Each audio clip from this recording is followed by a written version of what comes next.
सभी भाइयों को जय श्री राम। दोस्तों, बात करेंगे मार्क्सवादी नेताओं की। इस कोरोना काल में वो कहीं दिखाई नहीं पड़ रहे हैं, और जबकि वे कथित रूप से मजदूरों की लड़ाई लड़ते हैं, मजदूरों के अधिकारों के लिए लड़ते हैं, और मजदूर ही इतने परेशान हैं, देश भर में वे फंसे हुए हैं, वे अपने घर जाना चाह रहे हैं, लेकिन वे मदद के लिए आगे नहीं आ रहे हैं, और उन्होंने मीडिया से दूरी बना ली है, और सोशल मीडिया पर भी उनका नाम सुनने को नहीं मिल रहा है। तो जो मजदूरों की लड़ाई लड़ता है वही अभी पूरी तरह से गायब है, जबकि मजदूर संकट में है। लेकिन ये मार्क्सवादी एजेंडा चलाने में बहुत चतुर होते हैं और बहुत चतुराई से अपने एजेंडे को आगे बढ़ा देते हैं बिना मीडिया में आए हुए।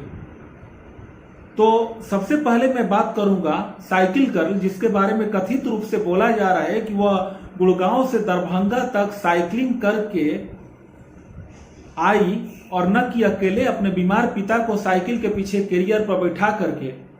तो यह पूरी तरह से एक वामपंथी एजेंडा था, इसलिए इसको आगे बढ़ाया गया कि इसमें एक लड़की का भी नाम था।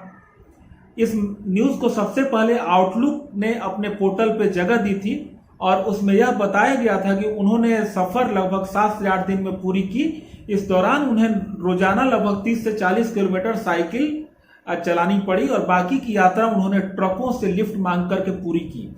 बाद में जब आउटलुक मैगजीन ने इसी न्यूज को जब दोबारा छापा तो उसने ट्रक के वर्जन को पूरी तरह से गायब कर दिया, और उसमें यह दिखाया कि 1200 किलोमीटर उसने साइकिलिंग करके पूरी की। बाद में इसे विदेशी मीडिया इस न्यूज को उठा लेती है, और फिर भारतीय मीडिया भी इसे जोर शोर से दिखाती है, और उसके घर पे, ज्योति कुमारी के घर पे बधाई और पुरस्कार देने वालों का तांता लग जाता है।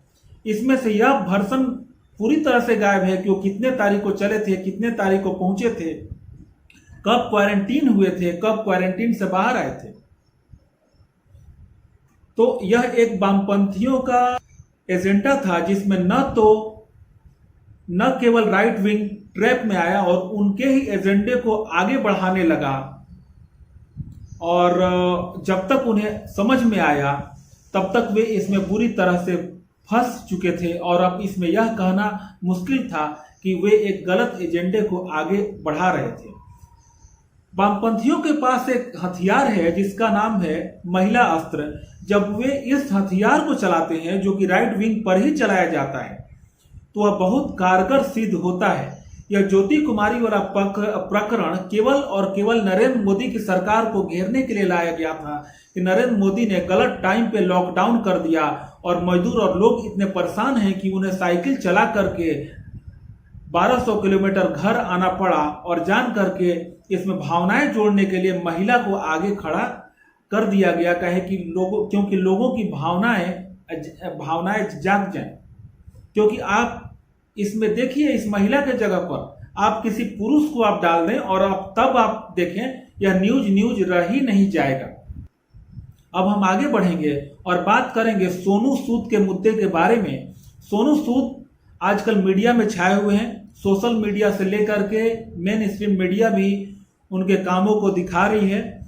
वे महाराष्ट्र में, मुंबई में फंसे हुए मजदूरों को उनके घर पहुंचा रहे हैं, बसों से भेज रहे हैं, और बसेस और ट्रेन जब नहीं मिल रही है तो उन्हें फ्लाइट से भी भेज रहे हैं। इस न्यूज को मीडिया पूरी तरह से दिखा रही है और वो सोशल मीडिया पे छाए हुए हैं।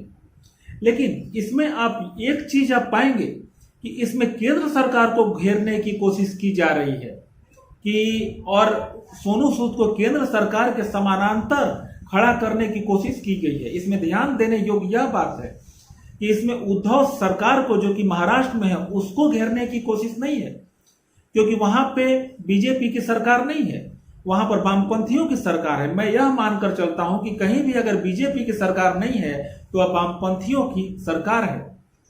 इसलिए मीडिया उद्धव सरकार के समानांतर सोनू सूद को खड़ा नहीं कर रही हो, सीधा केंद्र सरकार के बराबर खड़ा कर रही है कि वो केंद्र सरकार से भी अच्छा काम कर रहे हैं सोनू सूद।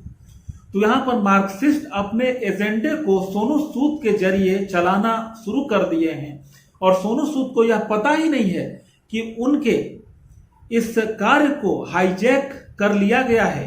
अब वामपंथियों ने, मार्क्सिस्टों ने उनके कार्य को हाईजैक कर लिया है और पूरी तरह से हथिया लिया है और अपने एजेंडे के अनुसार चला रहे हैं और बीजेपी को घेरना शुरू कर दिए हैं इसी मुद्दे पे।